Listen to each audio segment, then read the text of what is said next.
ดว่าที่คำพ่อแม่ตาลุงสิลำลิ้นไอ้ยายอยู่อันครอบครัวเรือนลุงลิซ่าเนาะบ้านนาเมืองแนวโฮมบ้านนาเมืองเกิดไฟบริการเกิดนี่สวัสดีเด้อจะต้อนรับสิ่งที่ยังโอ้ยน้อลาเอ้ยก็ส้มมาเด้อรวมมาทางกำใส่มีคณะบรรษาไปก็ส้มมาได้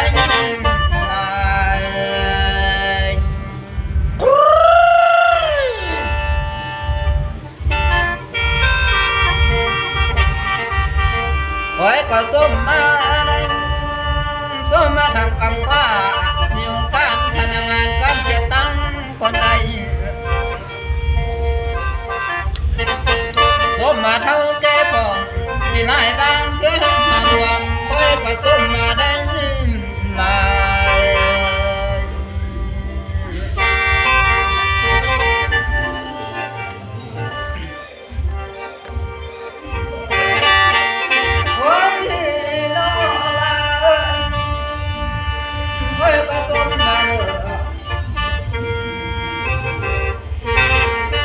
มาลุงเลยป้าเที่ยวอาณาเบาคนใดล้านมาเงาเดือนนี้ไปด้วยพันผู้ฟังก็เนื้อลา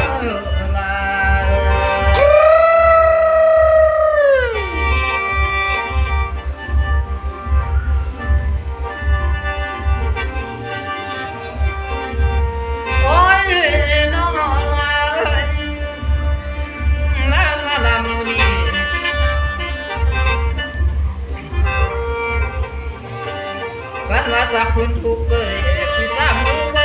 ง่ายนี่แล้วกันว่าสักพื้นใต้ที่สร้างไม้ว่ายามเขานี่แน่สักพื้นเขาพื้นแก่เนื้อญาติพี่น้องก็ยังอุ่นเจอมานี่แล้ว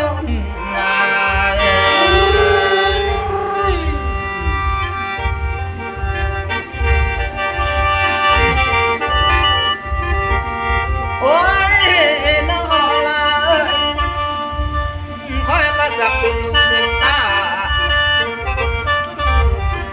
ต้นกิ่งทรายก็ยังหายได้แน่นอน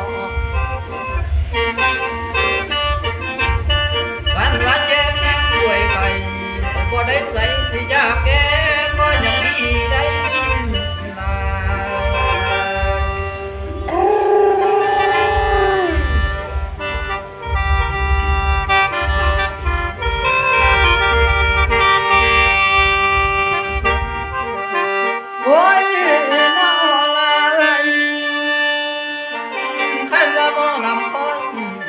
เสียงลำมานำสู้พี่แล้วเสียงขับแม่นเท่าเมื่อยมาจ้าเบาสู้ฟังนี่แล้ว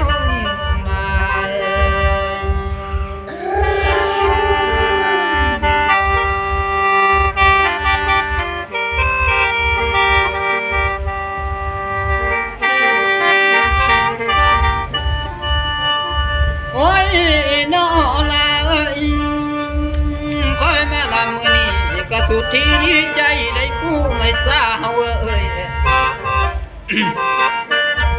จนบ่มีแนวใด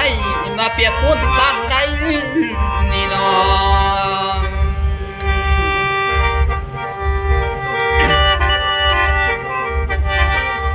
ร้านนี้มาละละเอาขิงมาเบาๆได้ผู้ไม่ทราบเอ่ยแต่เสียงขับลำแม่นเท่าเมื่อยมาจ้าเบาสู่ผู้ฟังนี่แล้ว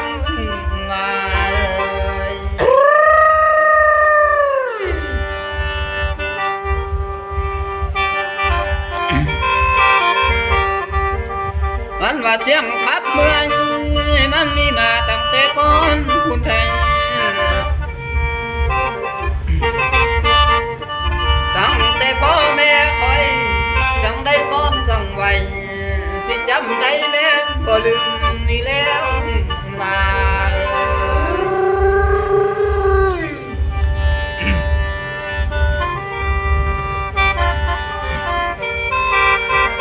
โอ้ยน้อลาเอ้ย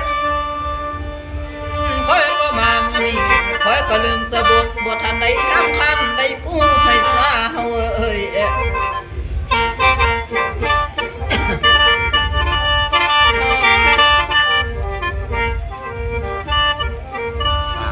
คอยก็มามื้อนี้คอยก็ลืมสวรรค์บ่ทันได้นำคัน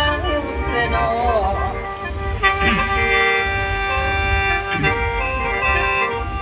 โอ้ยนี่มาเฝ้าสิของตนก็บ่มีแล้ว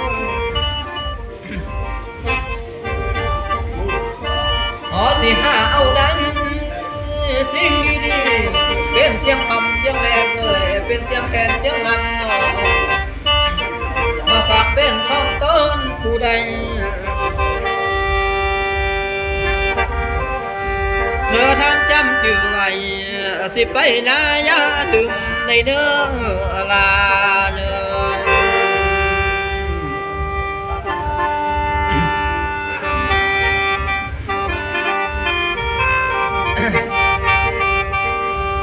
โอ้ยดอลาเอ้ยเวลาได้มีเวลาได้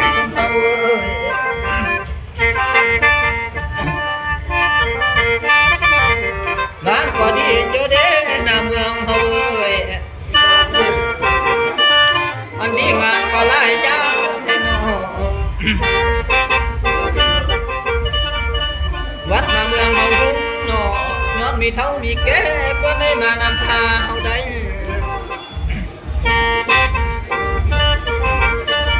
ร้านก็ดีเจอเด้วัดหน้าเมืองเฮาเมืองเอ้ยย้อนมีครูบาอาจารย์อย่าทานคำสว่างเขาเพื่อนได้มาพาสร้างนี่น้อง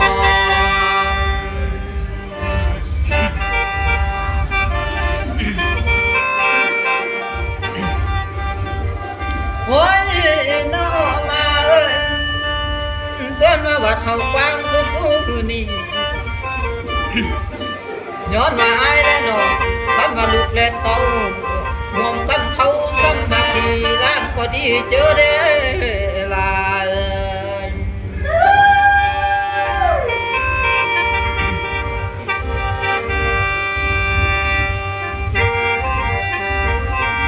โอ้ย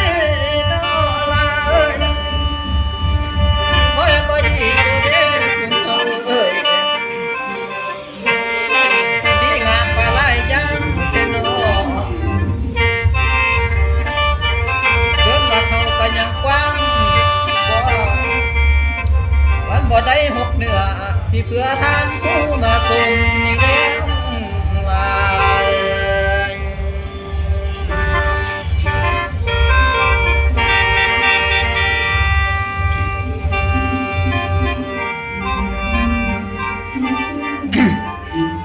โอ้ยน้อลาคอยยับเชิญท่านมาสุ่มยิ้มให้เนอเบิ่งวัดบ้านแต่เมืองเนเนอมันบ่หุ่นบ่เฮืองเนาะย้อนเศรษฐกิจมันน้อยเนาะส่วนจะมาทานสร้างมวลทานน้ำมอลำเบิ่งจากเนื้อได้แม่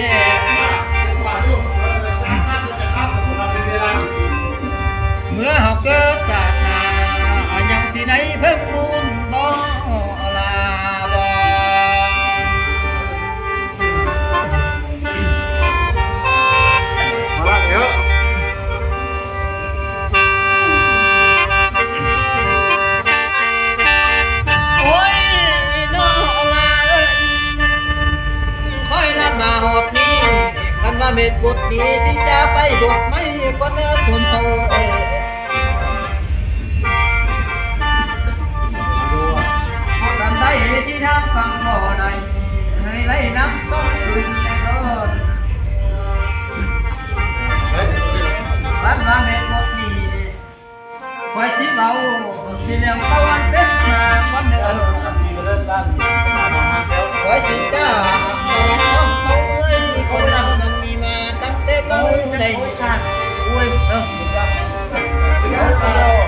ได้ยินผู้เขา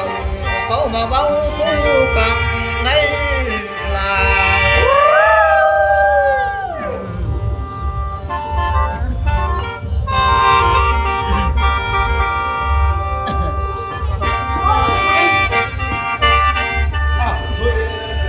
โอ้ยน้อลาวันมาตั้งแต่ข่าวก่อนกี้ผู้ขนานเฮานี่คนใดอยู่เมืองกว่าละลานคนใดวันใดเกิดสงครามที่ญาติเอาเมืองบ้านเฮาใด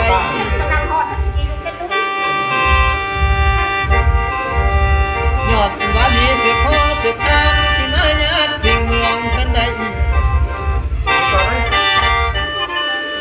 วันว่าฮอกดำเล็กเลยก็แล้วมาฆ่าเฮาใดนาคาแกนเดินเข้ามาวันใดผู้เดินนี่บ่ทันหนอดับพันคอที่เลือดนองเต้นบ้านก็มีได้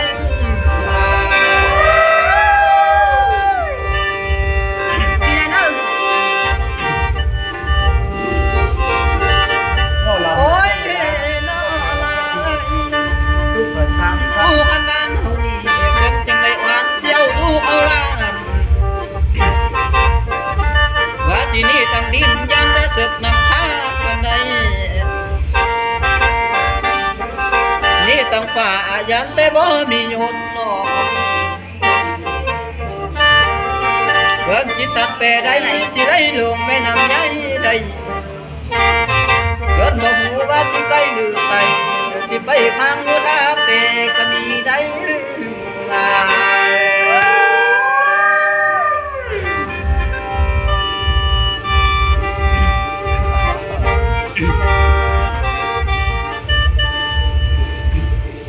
โอ้ย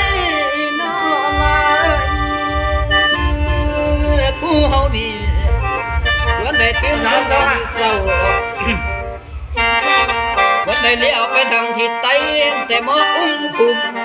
พ่อแม่เอ้ยแสงตาเวนก็บ่มีพอน้อย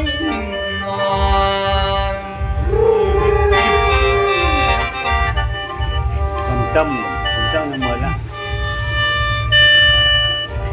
เพื่อนได้เลี้ยวขึ้นไปทางฟ้าทางเมืองบัวละพาตะวันออกในยังเห็นแต่แสงแดดส่องที่ท้องฟ้ากระจายก็มีได้ลาย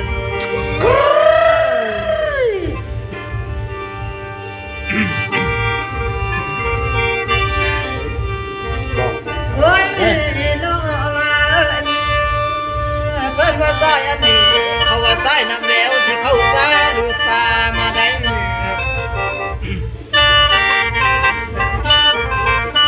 มันมีมาตั้งแต่เดินตาเขาทำอะไรจังได้พาลูกเขาที่เดินทางไปต่อได้ นี่ก็ไอ้น้องก็ทำว่าแข่งเนี่ย ไว้ฮอดจุดเลยอันติดผู้เพื่อนตั้งหมอจังได้เปิดทุ่งวางสิวางไว้อยู่หน้าเสาก็มีได้ลาย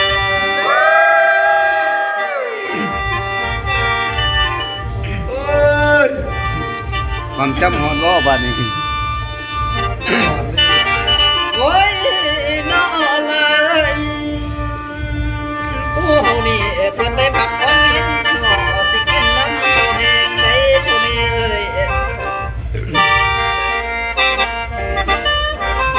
เพิ่นได้เลี้ยวไปทำกำใส่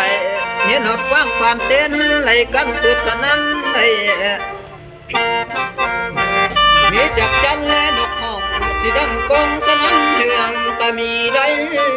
ลาย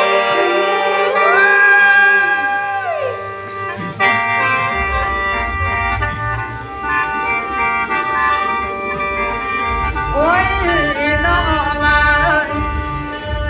เปิ้นได้เลี้ยวไปทำกำฟ้าหนอเห็นหอบตาปงกังดอยวังเรียนละดาดนอเห็นหอบป้าจับหน่อยที่ลอยลิ้นหักสายหน้า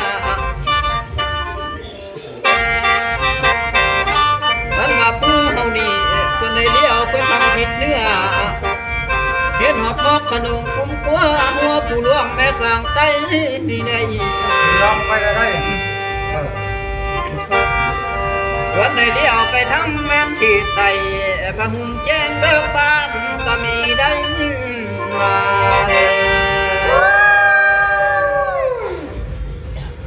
ผมเจอละลายเชียวเว้ยตามกันบรรยากาศ สักคนสัก อย่าง สักค